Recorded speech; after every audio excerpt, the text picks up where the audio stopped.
Welcome back to the course on econometric modeling. This is module 21. We are now discussing statistical inferences. So, under this part 4 statistical inference, we have discussed so far t-test and wall test. Next, I am going to deal with f-test.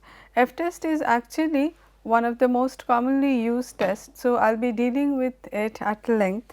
In this module, in module 21, first I discuss the basic theories related to F distribution, and then in the next module we will be presenting some examples and applications of F test. So, F distribution, talking about F distribution, it is an important distribution for statistics and econometrics. In particular, the F distribution is used for testing hypotheses in the context of multiple regression analysis. This is primarily because we in F test we actually test multiple hypotheses simultaneously. To define an F random variable, let x1 follows a chi-square distribution with k1 degrees of freedom and x2 follows a chi-square distribution with k2 degrees of freedom, and x1 and x2 are independent. Then the random variable, which would be obtained as a ratio of x1 divided by its degrees of freedom, x2 divided by its degrees of freedom, will follow an F distribution with k1 and k2 degrees of freedom. The integer k1 is called the numerator degrees of freedom because it is actually associated with the numerator, and similarly integer k2 is called the denominator degrees of freedom because it is associated with the chi-square variable in the denominator. The PDF of the F distribution with different degrees of freedom is shown in this figure, where you can see that unlike the T and normal distribution, F distribution actually does not have a nice bell shaped curve, rather it is a skewed distribution, and the skewness is actually more, it almost takes the shape of a J distribution when with decline in the numerator degrees of freedom, right. The t-test was used to test single hypothesis, that is hypothesis involving only one coefficient. But what if we want to test more than one coefficient simultaneously? For example, suppose a researcher wanted to determine whether a restriction that the coefficient values for beta 2 and beta 3 are both unity. That is, my null hypothesis is beta 2 equals beta 3 equals 1. So that an increase in either one of the two variables, that is x2 or x3, would cause y to rise by 1 unit. The framework of t-test is not sufficiently general to cope with this sort of hypothesis test. Instead, a more general framework is employed centering on an f-test. Now, suppose I wish to test multiple hypotheses about the underlying parameters beta naught to beta k. So, this is a general specification where we have k variables. Alternatively, we want to test that a group of variables has no effect on the independent variable simultaneously. So, we are basically examining the impact of a group of variables simultaneously on the dependent variable, right. So, we take an example, suppose our model is logarithm of salary is equal to beta naught, the parameter associated with the constant term, beta 1 age, beta 2 education, beta 3 experience j, beta 4 experience t, and beta 5 LOC plus u, where experience j measures years spent on the current job, experience t measures total number of years of experience, and LOC presents the location, right. Now, suppose our null hypothesis is beta 3 equals beta 4 equals beta 5 equals 0. So, we are going to test whether the null hypothesis states that these three variables do not impact the dependent variable, which is logarithm of salary. The null constitutes three exclusion restrictions. So, these are called exclusion restrictions because through these restrictions we are excluding some variables. That is, if the null is true, then xpj, xpt and LOC will have no effect on log salary after age and education have been controlled for and therefore should be excluded from the regression. This is an example of a set of multiple restrictions. We are having multiple restrictions on 3 parameters simultaneously. A test of multiple restrictions is called a multiple hypothesis test or a joint hypothesis test. Further, the appropriate alternative is simply HA is H naught is not true. HA holds if at least one of beta 3, beta 4 or beta 5 is different from 0. So, in that joint hypothesis, the test of joint significance of beta 3, beta 4 and beta 5, even if any one of them is different from 0, then we will actually not reject the alternative hypothesis. That is, alternative hypothesis becomes true. A particular t statistic tests a hypothesis that puts no restrictions on the other parameters. So, when we say that t statistic or t test is used for only one hypothesis, then that implies that there is no restrictions on other parameters. In order to test significance of multiple restrictions jointly, we can re-estimate the model mentioned in equation 1 without the variables whose parameters are considered in the restrictions. So, what is my restriction or what are my restrictions? My restrictions are what is stated in the null hypothesis, that is beta 3 equals beta 4 equals beta 5 equals to 0. Now, when we incorporate the null hypothesis or the restrictions under null hypothesis in the original model, then that becomes our restricted model. So, if these are incorporated, then you can see that the equation 1 will not have beta 3 0, beta 4 0, beta 5 0. So, these 3 variables will be dropped from the equation, and what I am left with is simply log salary equals beta naught plus beta 1 age plus beta 2 education plus the error term. Since RSS, that is residual sum of square, always increases when variables are dropped from, or they decrease when variables are added to a model, this algebraic result will be utilized here. So, therefore, if the 3 variables are dropped, we would expect the residual sum of square to increase for equation 2. If you remember, we had discussed that R square, the concept of adjusted R square was introduced because the problem with R square is that R square always tends to increase the moment we increase the number of independent variables, regardless of whether they are contributing to statistically significantly contributing to the explanation of the dependent variable. So, unless and until the coefficient value is exactly equal to 0, R square would always increase whenever we increase the number of independent variable. And since R square is defined as explained sum of square divided by total sum of square, alternatively 1 minus residual sum of square divided by total sum of square. So, this is something important, which implies that RSS actually decreases whenever there is variables that are dropped from an equation. Our concern is to check whether this drop is large enough or statistically significant to warrant rejecting the null hypothesis. So, equation 2 is called the restricted model. So, this is my restricted model, while equation 1 is called the unrestricted model. The original model is the unrestricted model, where we do not include any restrictions. Now, we generalize this to a k variable model. Suppose the model is the k variable model the way we write it, y equals beta naught plus beta 1 x 1 plus beta k x k plus u. The number of parameters in the unrestricted model is of course k plus 1, that is these k parameters plus 1 associated with the constant term. Suppose we have q exclusion restrictions to test where the null hypothesis states that q of the variables have 0 coefficients. Okay. For notational simplicity, assume that it is the last q variables in the list of independent variables whose parameters are included in restriction. Therefore, our null hypothesis is beta k minus q plus 1 equals beta k minus q plus 2 and so on up to beta k, and all of them are equal to 0 is my null hypothesis. Okay. The restricted model is y equals beta naught plus beta 1 x 1 up to beta k minus q x k minus q plus u. So, the restricted model does not include these parameters, right.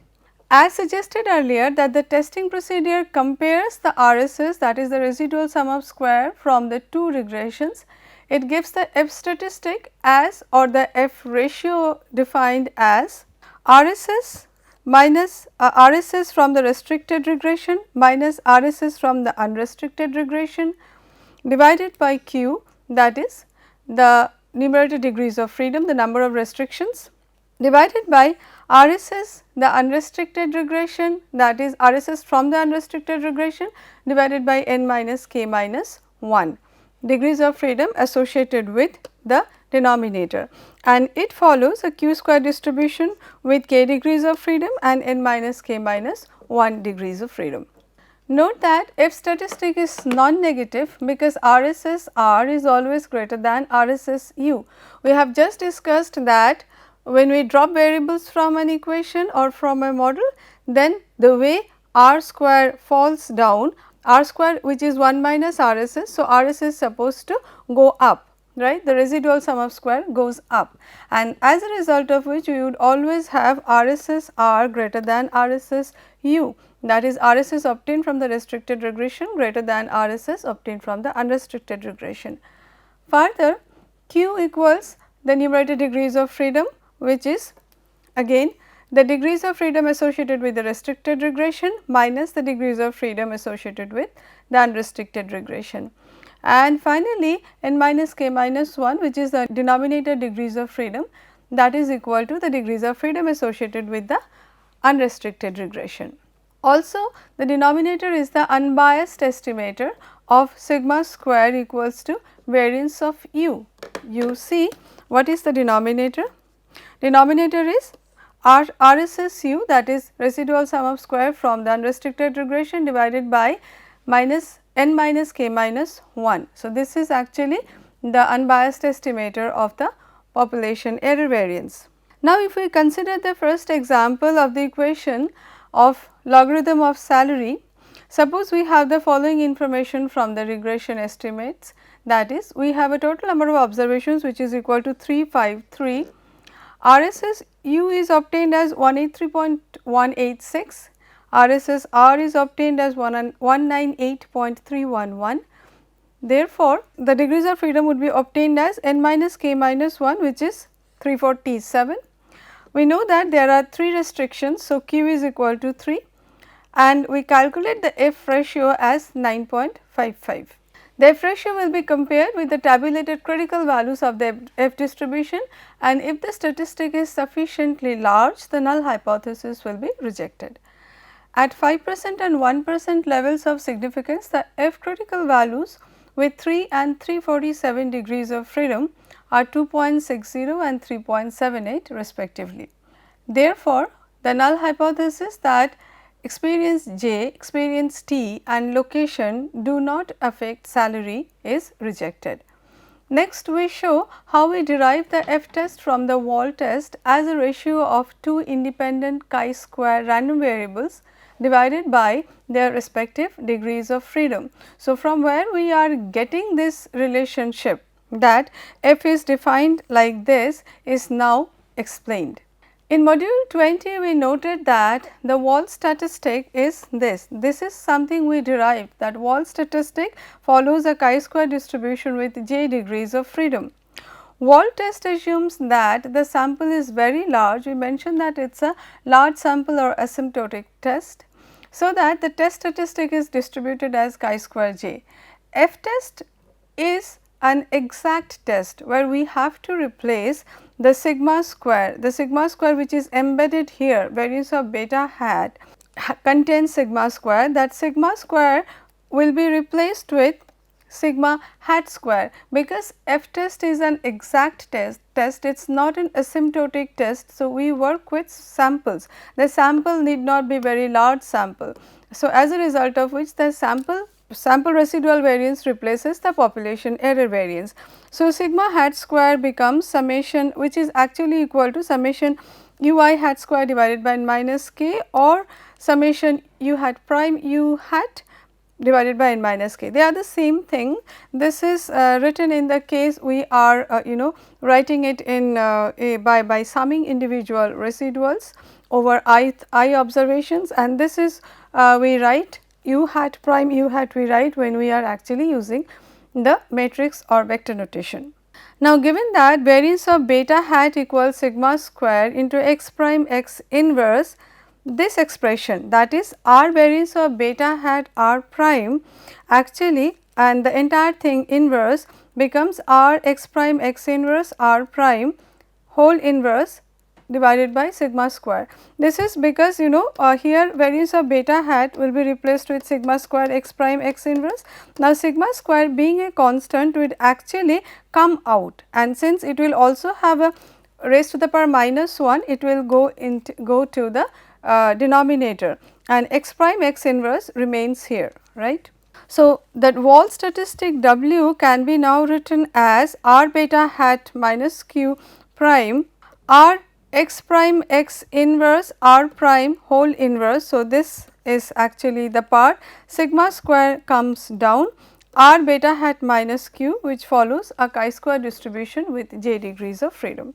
We know that u I divided by sigma follows a standard normal distribution. Then summation I u I square divided by sigma square follows a chi-square distribution with n degrees of freedom.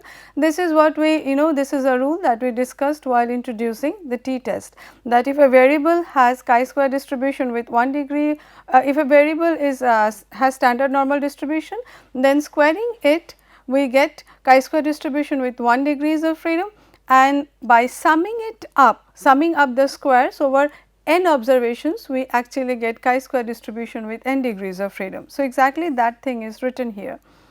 Now, replacing u I square with u I hat square, that is the sample estimates of the population error, and dividing both the numerator and the denominator by n minus k, what we get? We are dividing it by n minus k and also dividing the denominator by n minus k, right. Now, this is sigma hat square, fair enough, and this n minus k goes up. So, this is what we obtain, and this follows a chi-square distribution with n minus k degrees of freedom. This is something I actually used while discussing t-test, but did not prove it there. Now, I will be proving that why this expression follows a chi-square distribution with n minus k degrees of freedom.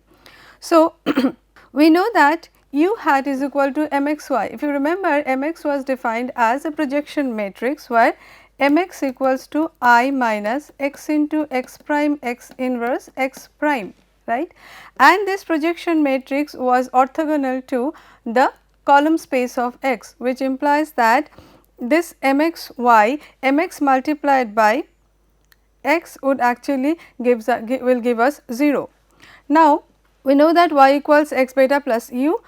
By plugging this expression into this expression, we obtain mx x beta plus mx u. We know that mx x equals to 0, as I just said that this projection matrix is orthogonal to the column space of x. So, mx multiplied by x becomes 0, which was also proved earlier.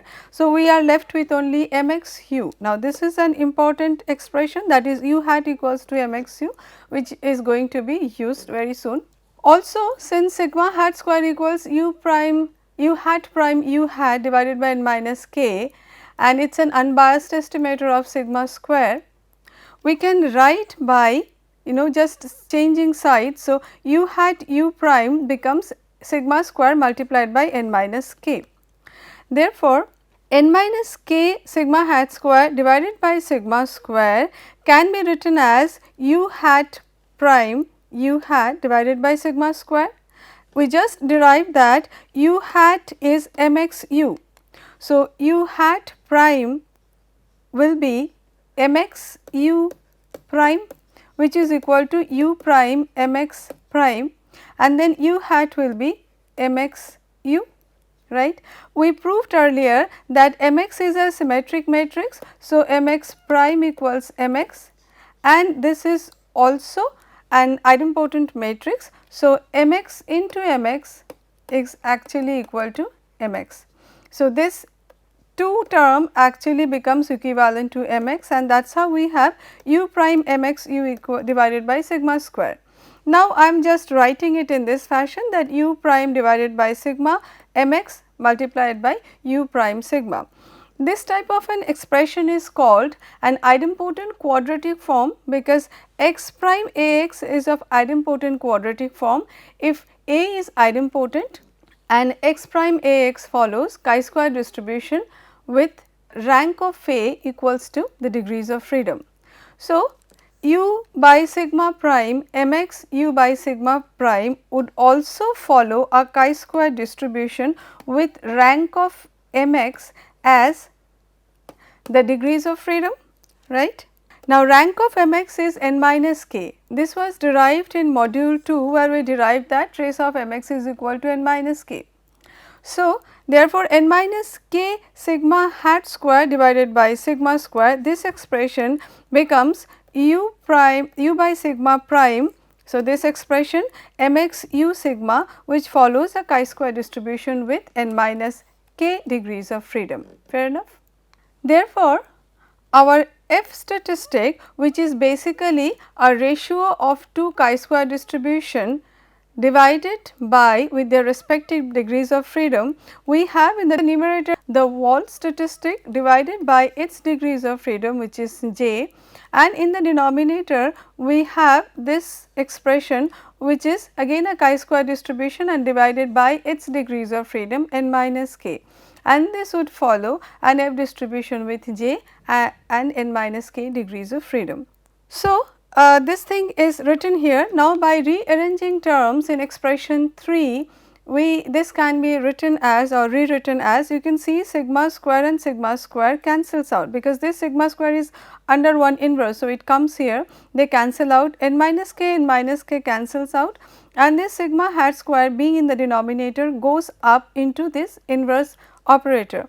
So, what we have is sigma rb hat r beta hat minus q prime, this term as it is, sigma hat square moving up r x prime x inverse r prime whole inverse multiplied by r beta hat minus q, the term as it is, and this j comes down. This follows an F distribution with j and n minus k degrees of freedom, and this formula is exactly equal to the formula which we have earlier used while considering the restricted and the unrestricted regressions.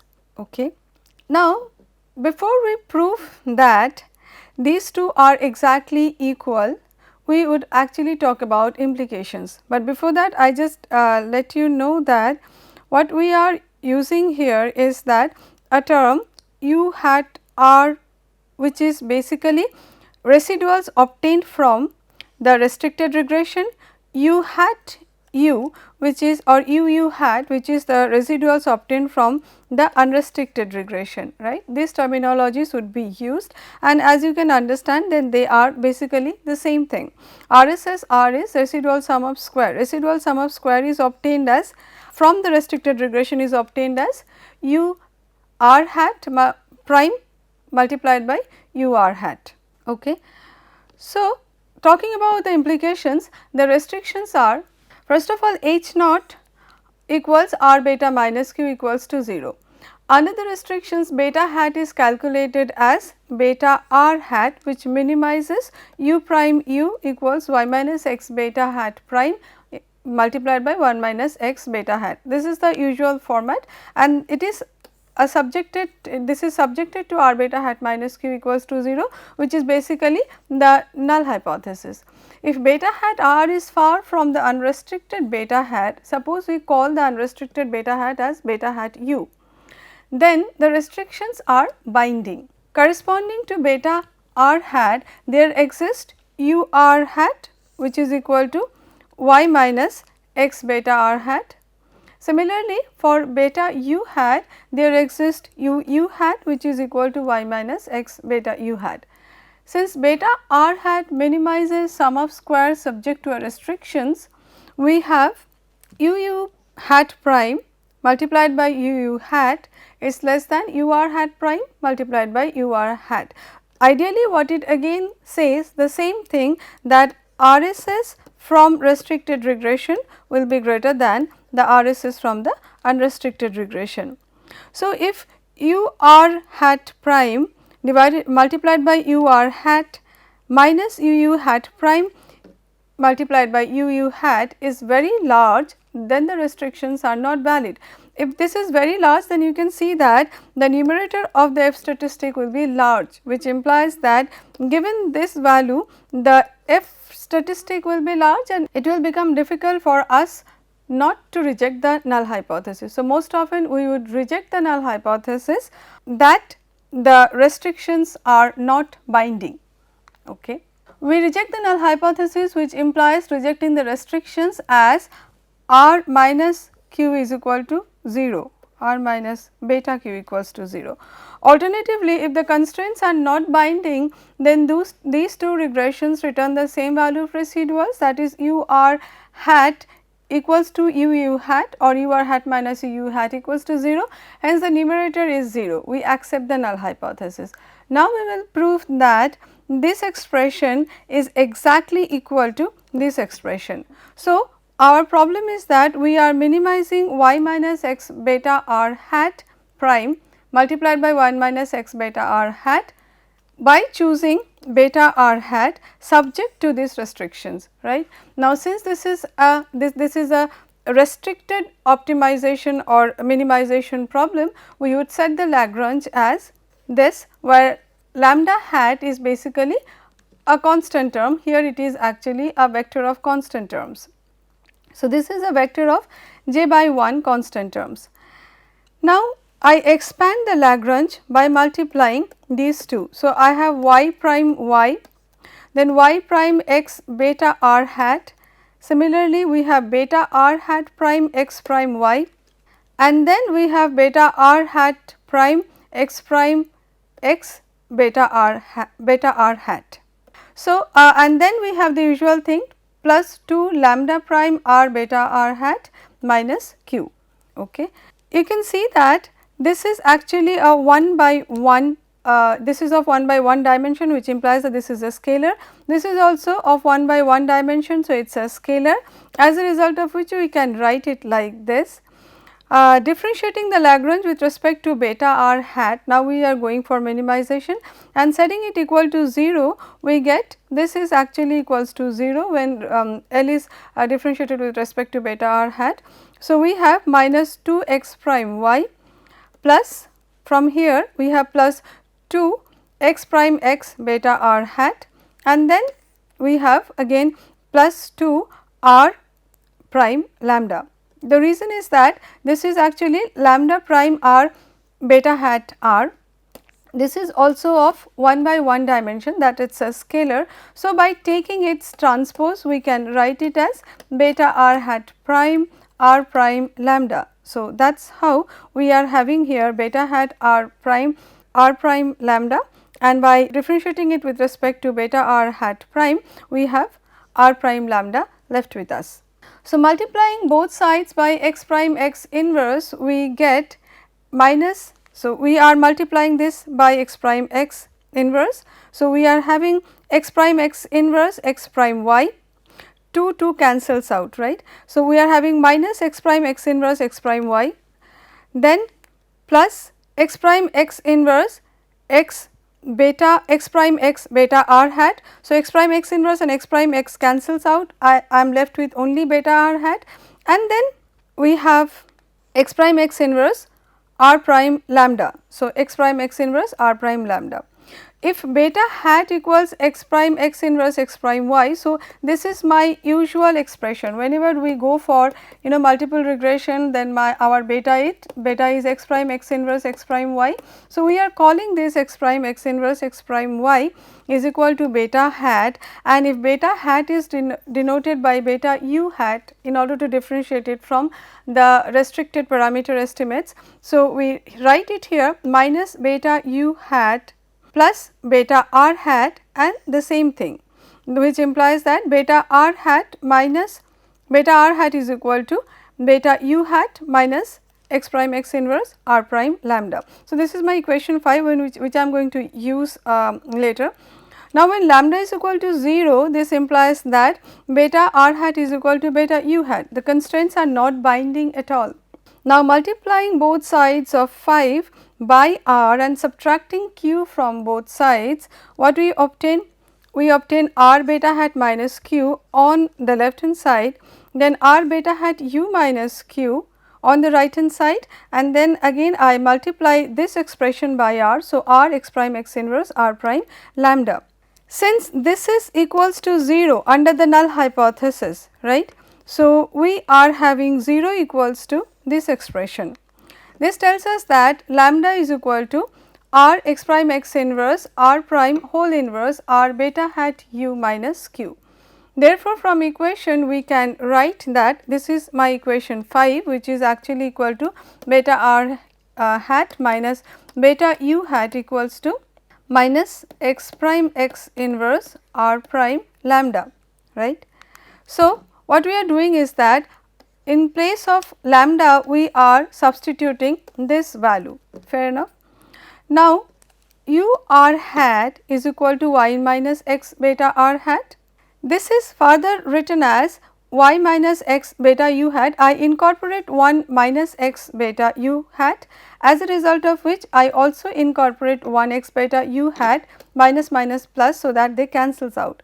This is equal to u hat y minus x beta u hat, and then by taking x common we have beta r hat minus beta u hat. So, u r hat prime u r hat is equals to this entire thing prime multiplied by again this entire thing. Now, I expand them. I have u hat prime multiplied by u hat, then u hat, and then u hat prime multiplied by x beta r hat minus beta u hat is equals to 0, because we this is under one of the CLRM assumptions that there is independence between the residual terms and the independent variables.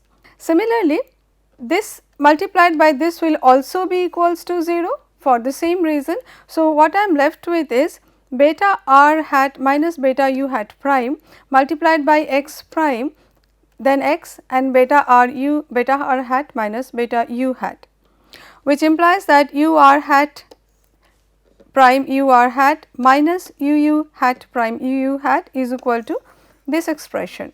Substituting the value of beta r hat minus beta u hat from equation 6. So, this was my equation 6, and then this value will be placed here as well as here. What I get is r beta hat u minus q prime, then this entire thing again multiplied by r beta hat u minus q. You can see that this expression gets cancelled out. First of all, these two cancels out, then r x prime x inverse r prime also gets cancels out with this inverse. So, I am left with r beta hat u minus q prime multiplied by r x prime x inverse r prime whole inverse multiplied by r beta hat u minus q, and u hat prime u hat is equal to sigma hat square multiplied by n minus k. This is something we have already discussed and derived earlier. Therefore, this expression is equal to this expression in the numerator, right, except for the sigma hat square term, and divided by j, and for also this expression, rather this expression is this divided by n minus k. So, as earlier I have shown you that n minus k cancels out, and this sigma hat square basically goes up. So, we are left with this expression which follows an F distribution with j and n minus k degrees of freedom. So, this proves that this expression is exactly equivalent to this expression. So, whatever form of F distribution you use, we arrive at basically the same result. So, this is all about the F distribution, its basic characteristics. I have followed these books in order to come up with the discussion. In the next module, I will discuss some of the examples of F distribution along with some of its applications. Thank you.